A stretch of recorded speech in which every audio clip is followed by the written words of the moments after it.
ఓం శాంతి. మురళీ తేదీ 29 జూన్ 2024. బాబా చెప్తున్నారు, మధురమైన పిల్లలు, శరీర సహితముగా ఏవేవైతే కనిపిస్తాయో అవన్నీ వినాశనం అవ్వనున్నాయి. ఆత్మలైన మీరిప్పుడిక ఇంటికి తిరిగి వెళ్ళాలి, కాబట్టి పాత ప్రపంచాన్ని మర్చిపోండి. ప్రశ్న: పిల్లలైన మీరు ఏ పదాలతో అందరికీ తండ్రి సందేశాన్ని వినిపించవచ్చు? జవాబు: అందరికీ ఇలా వినిపించండి. అనంతమైన తండ్రి అనంతమైన వారసత్వాన్ని ఇవ్వడానికి వచ్చారు. ఇప్పుడిక హద్దు వారసత్వం యొక్క సమయం పూర్తయింది, అనగా భక్తి పూర్తయింది. ఇప్పుడింక రావణ రాజ్యం సమాప్తమవుతుంది. తండ్రి మిమ్మల్ని పంచ వికారాల రూపీ రావణుడి యొక్క జైలు నుండి విడిపించడానికి వచ్చారు. ఇది పురుషోత్తమ సంగమ యుగము. ఇందులో మీరు పురుషార్థం చేసి దైవీ గుణాలు కలవారిగా అవ్వాలి. కేవలం ఇది పురుషోత్తమ సంగమ యుగము అని అర్థం చేసుకున్నా కూడా స్థితి శ్రేష్టముగా అవ్వగలదు. ఓం శాంతి. ఇప్పుడు ఆత్మిక పిల్లలు ఏం చేస్తున్నారు? అవ్యభిచారి స్మృతిలో కూర్చున్నారు. ఒకటేమో అవ్యభిచారి స్మృతి, ఇంకొకటి వ్యభిచారి స్మృతి.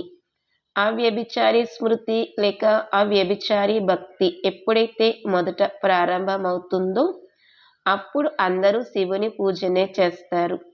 ఉన్నతోన్నతుడైన భగవంతుడు వారు తండ్రి కూడా, అలాగే శిక్షకుడు కూడా. వారు చదివిస్తారు. ఏం చదివిస్తారు?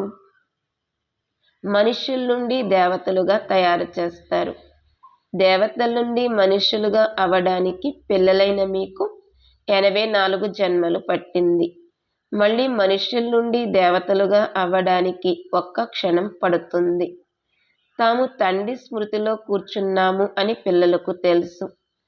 బాబా మన యొక్క టీచర్ కూడా, సద్గురువు కూడా. ఒక్కరి స్మృతిలో ఉండమని బాబా యోగాన్ని నేర్పిస్తారు. బాబా స్వయంగా అంటారు, ఓ ఆత్మల్లారా, ఓ పిల్లలు, దేహం యొక్క సర్వ సంబంధాలను వదలండి. ఇప్పుడు ఇంక తిరిగి వెళ్ళాలి. ఈ పాత ప్రపంచం మారుతోంది. ఇప్పుడు ఇంక ఇక్కడ ఉండేది లేదు. పాత ప్రపంచం యొక్క వినాశనం కోసమే ఈ మందుగుండు సామాగ్రి మొదలైనవన్నీ కూడా తయారు చేయబడి ఉన్నాయి. ప్రకృతి వైపరీత్యాలు కూడా సహకరిస్తాయి. వినాశనమైతే తప్పకుండా జరగనుంది. మీరు పురుషోత్తమ సంగమయుగంలో ఉన్నారు. ఇది ఆత్మకు తెలుసు. మనం ఇప్పుడు తిరిగి వెళ్తున్నాము. అందుకే తండ్రి చెప్తున్నారు, ఈ పాత ప్రపంచాన్ని, పాత దేహాన్ని కూడా వదిలివేయాలి. దేహ సహితంగా ఈ ప్రపంచంలో ఏవేవైతే కనిపిస్తున్నాయో అవన్నీ కూడా వినాశనం అవ్వనున్నాయి. శరీరము కూడా అంతమవ్వనున్నది. ఇప్పుడు ఆత్మలమైన మనము ఇంటికి తిరిగి వెళ్ళాలి. అలా తిరిగి వెళ్ళకుండా కొత్త ప్రపంచంలోకి రాలేము. ఇప్పుడు మీరు పురుషోత్తములుగా అయ్యే పురుషార్థం చేస్తున్నారు. పురుషోత్తములు ఈ దేవతలు. అందరికన్నా ఉన్నతోన్నతమైన వారు నిరాకారుడైన తండ్రి. ఆ తర్వాత మనుష్య సృష్టిలో చూస్తే ఇందులో ఉన్నతమైన వారు దేవతలు. వారు కూడా మనుష్యులే, కానీ వారు దైవీ గుణాలు కలవారు. వారే మళ్ళీ అసరీ గుణాలు కలవారిగా అవుతారు. ఇప్పుడు మళ్ళీ అసరీ గుణాల నుండి దైవీ గుణాలలోకి వెళ్ళవలసి ఉంటుంది. సతయుగంలోకి వెళ్ళవలసి ఉంటుంది. ఎవరు? పిల్లలైన మీరు. పిల్లలైన మీరు చదువుతున్నారు, ఇతరులు కూడా చదివిస్తారు. కేవలం తండ్రి సందేశాన్నే ఇవ్వాలి. అనంతమైన తండ్రి అనంతమైన వారసత్వాన్ని ఇవ్వడానికి వచ్చారు. ఇప్పుడు హద్దులోని వారసత్వము పూర్తవుతుంది.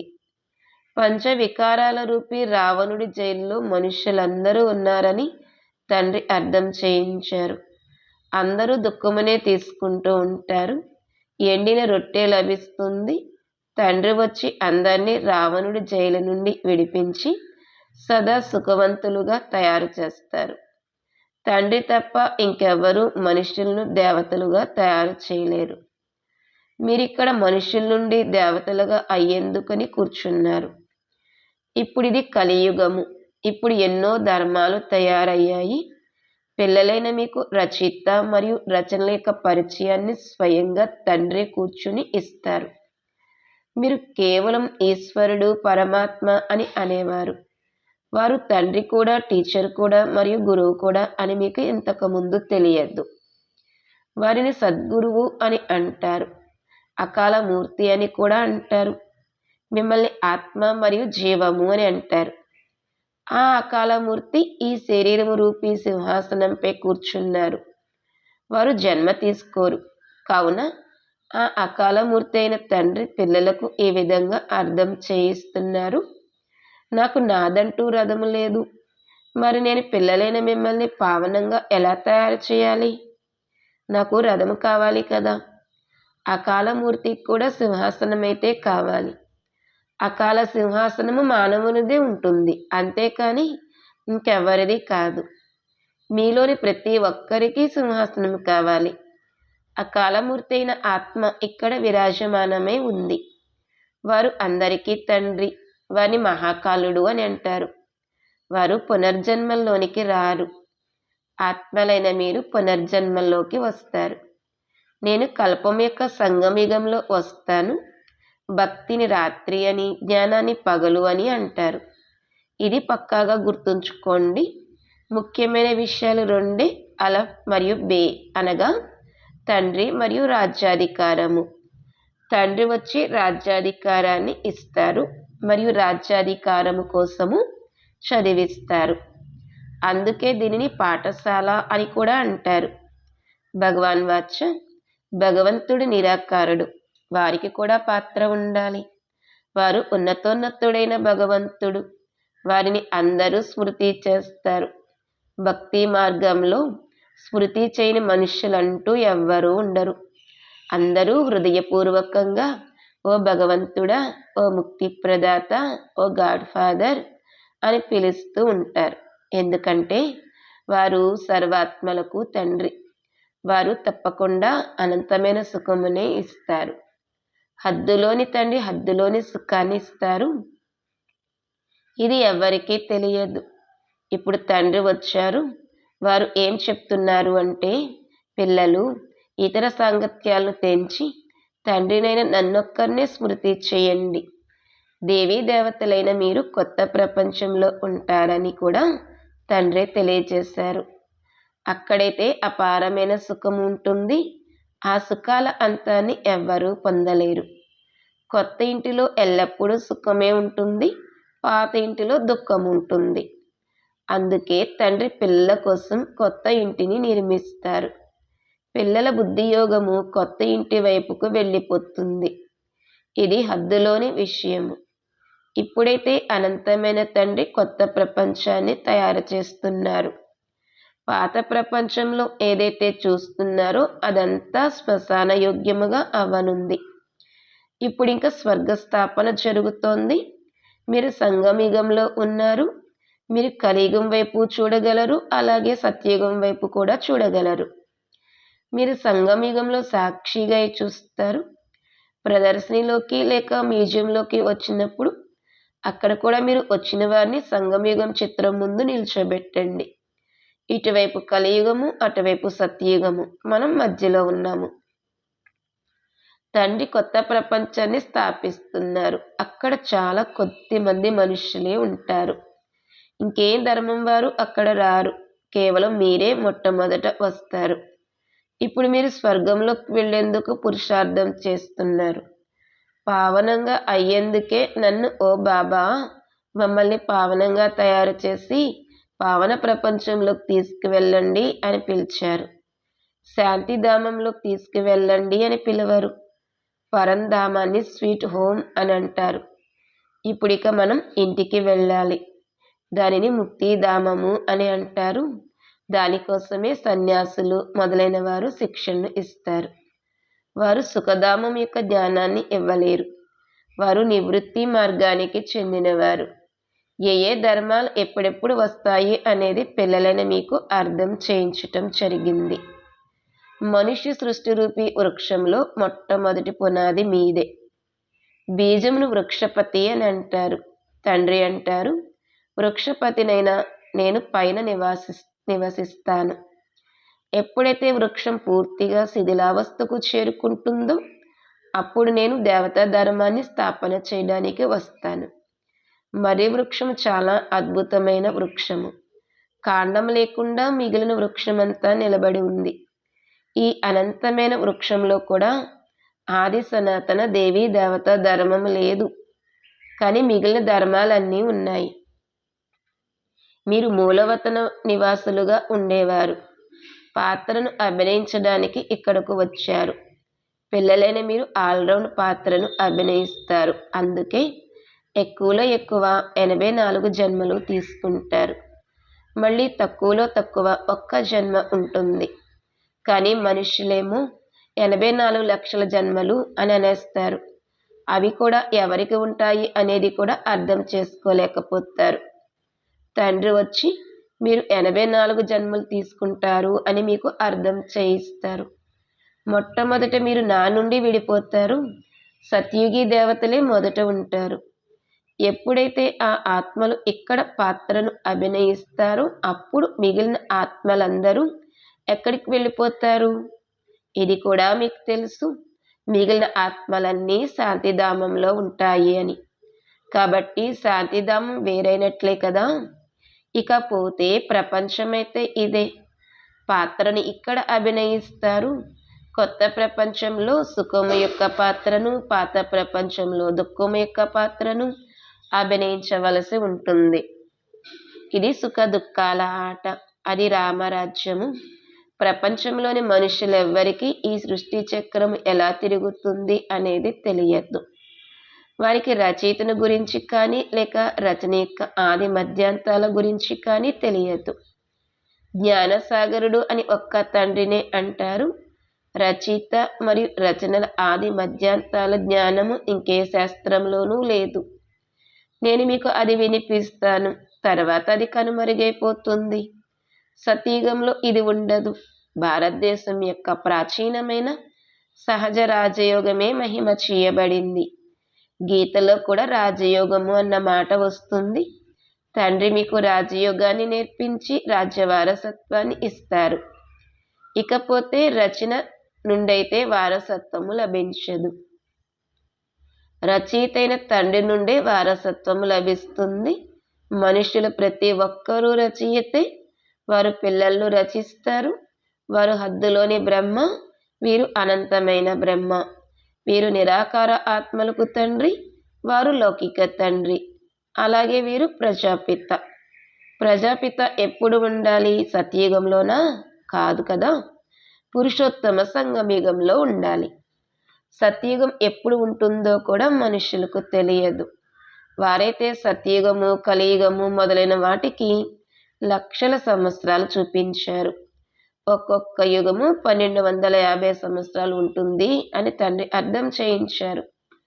84 జన్మల యొక్క లెక్క కూడా ఉండాలి కదా. అలాగే మనం ఎలా దిగుతామో మెట్ల లెక్క కూడా ఉండాలి కదా. మొట్టమొదట కాండంలో దేవీ దేవతలు ఉన్నారు. వారి తర్వాత ఇస్లాములు, బౌద్ధులు వస్తారు. తండ్రి వృక్షం యొక్క రహస్యాన్ని కూడా తెలియజేస్తారు. తండ్రి తప్ప ఇంకెవ్వరూ ఇది నేర్పించలేరు. ఈ చిత్రాలు మొదలైన వాటిని ఎలా తయారు చేశారు, ఎవరు నేర్పించారు అని మిమ్మల్ని అడుగుతారు. అప్పుడు చెప్పండి, బాబా మాకు వాటిని ధ్యానంలో చూపించారు, అప్పుడు వాటిని మేము ఇక్కడ తయారు చేస్తాము. మళ్ళీ వాటిని తండ్రి రథంలోకి వచ్చి ఇలా ఇలా చెయ్యండి అని కరెక్ట్ చేస్తారు. స్వయంగా వారే సరిదిద్దుతారు అని చెప్పండి అడిగిన వాళ్ళకి. శ్రీకృష్ణుడిని శ్యామసుందరుడు అని అంటారు. కానీ అతన్ని ఆ విధంగా ఎందుకు అంటారు అనేది మనుషులు అర్థం చేసుకోలేరు. అతను వైకుంఠానికి అధిపతిగా ఉండేవారు. అప్పుడు తెల్లగా ఉండేవారు. ఆ తర్వాత పల్లెటూరి బాలుడిగా నల్లగా అయిపోయారు. అందుకే అతన్నే శ్యామసుందరుడు అని అంటారు. అతనే మొదట వస్తారు. తతత్వం. ఈ లక్ష్మీనారాయణ రాజ్యం నడుస్తుంది. ఆది సనాతన దేవీ దేవతా ధర్మాన్ని ఎవరు స్థాపిస్తారు? ఇది కూడా ఎవరికీ తెలియదు. భారతదేశాన్ని కూడా మర్చిపోయి హిందుస్థాన్ నివాసులము, హిందువులము అని అనేస్తారు. నేను భారతదేశంలోకే వస్తాను. భారతదేశంలోనే దేవతల రాజ్యం ఉండేది. అది ఇప్పుడు కనుమరుగైపోయింది. దానిని మళ్ళీ పునఃస్థాపన చేయడానికి నేను వస్తాను. మొట్టమొదట ఒక్క ఆది సనాతన దేవీ దేవతా ధర్మమే ఉంటుంది. ఈ వృక్షం వృద్ధి చెందుతూ ఉంటుంది. కొత్త కొత్త ఆకులు, మఠాలు, మార్గాలు చివరిలో వస్తాయి. కావున వాటి శోభ ఇప్పుడు ఉంటుంది. మళ్ళీ చివరిలో ఎప్పుడైతే వృక్షమంతా శిథిలావస్థను చేరుకుంటుందో అప్పుడు మళ్ళీ నేను వస్తాను. యదా యదాహి ఆత్మకు తన గురించి కూడా తెలియదు, అలాగే తండ్రి గురించి కూడా తెలియదు. తమను తాము కూడా నిందించుకుంటారు, అలాగే తండ్రిని దేవతల్ని కూడా నిందిస్తూ ఉంటారు. తమో ప్రధానులుగా బుద్ధిహీనులుగా అయిపోతారు. అప్పుడు నేను వస్తాను. పతిత ప్రపంచంలోకే రావాల్సి ఉంటుంది. మీరు మనుష్యులకు ప్రాణదానాన్ని ఇస్తారు, అనగా మనుష్యుల నుండి దేవతలుగా తయారు చేస్తారు. మీరు అన్ని దుఃఖాల నుండి దూరం చేస్తారు, అది కూడా అర్ధకల్పం కొరకు చేస్తారు. వందే మాతరం అన్న గాయనం కూడా ఉంది కదా. ఏ మాతలకు వందనం చేస్తారు? మీరే ఆ మాతలు. మీరు సృష్టినంతటినీ స్వర్గంగా తయారు చేస్తారు. పురుషులు కూడా ఉన్నారు, కానీ మెజారిటీ మాతలదే. అందుకే తండ్రి మాతల మహిమను చేస్తారు. తండ్రి వచ్చి మిమ్మల్ని ఇంతటి మహిమా యోగ్యులుగా తయారు చేస్తారు. అచ్చా, మధురాతి మధురమైన సిక్కీలదే పిల్లలకు మాతాపిత బాప్దాదాల ప్రియ స్మృతులు మరియు గుడ్ మార్నింగ్. ఆత్మిక పిల్లలకు ఆత్మిక తండ్రి నమస్తే. ఆత్మిక తండ్రికి ఆత్మిక పిల్లల యొక్క ప్రియ స్మృతులు నమస్తే మరియు గుడ్ మార్నింగ్. ధారణ కొరకు ముఖ్య సారము.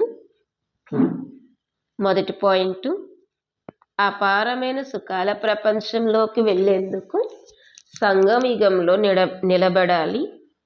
సాక్షిగా ఈ అన్నింటినీ చూస్తూ కూడా బుద్ధి యోగాన్ని కొత్త ప్రపంచంతో జోడించాలి. ఇప్పుడు మనం తిరిగి ఇంటికి వెళ్తున్నాము. ఈ విషయం మీ బుద్ధిలో ఉండాలి. రెండో పాయింట్, అందరికీ ప్రాణదానాన్ని ఇవ్వాలి. మనుషుల నుండి దేవతలుగా తయారు చేసే సేవను చేయాలి. అనంతమైన తండ్రి నుండి చదువుకుని ఇతరులను చదివించాలి. దైవీ గుణాలను ధారణ చేయాలి మరియు చేయించాలి. ఈరోజు వరదానము, సదా శ్రేష్ఠ సమయం అనుసారముగా శ్రేష్ఠ కర్మలు చేస్తూ వాహ్ వాహ్ అనే పాటలను పాడే భాగ్యవాన్ ఆత్మాభవ. వరదానం యొక్క వివరణ, ఈ శ్రేష్ఠ సమయంలో సదా శ్రేష్ఠ కర్మలను చేస్తూ వాహ్ వాహ్ అనే పాటల్ని మనసుతో పాడుతూ ఉండండి. వాహ్ నా శ్రేష్ఠ కర్మలు, లేక వాహ్ శ్రేష్ఠ కర్మలు నేర్పించే బాబా అని ఇలా పాడుతూ ఉండండి. కాబట్టి సదా వాహ్ వాహ్ అనే పాటలను పాడండి. ఎప్పుడు కూడా పొరపాటున దుఃఖం యొక్క దృశ్యాన్ని చూస్తున్నా కానీ అయ్యో అన్న మాట రాకూడదు. ఓహో డ్రామా, ఓహో వాహ్ డ్రామా వాహ్, మరియు వాహ్ బాబా వాహ్. స్వప్నంలో కూడా ఊహించని భాగ్యం ఇంట్లో కూర్చుని ఉంటుండగానే లభించింది. ఈ భాగ్యం యొక్క నశాలోనే ఉండండి. స్లోగన్, మనస్సు బుద్ధిని శక్తిశాలిగా చేసుకున్నట్లయితే ఎటువంటి అలజడిలోనైనా స్థిరంగా దృఢంగా ఉంటారు. ఈరోజు మమ్మ యొక్క విశేషత, మధురమైన జ్ఞాన చంద్రుని వంటి మమ్మ శీతలత్వమును చూసి కోపగించే ఆత్మలు కూడా తమలో తాము శీతలత్వం యొక్క అనుభూతి చేసుకునేవారు. ఓం శాంతి.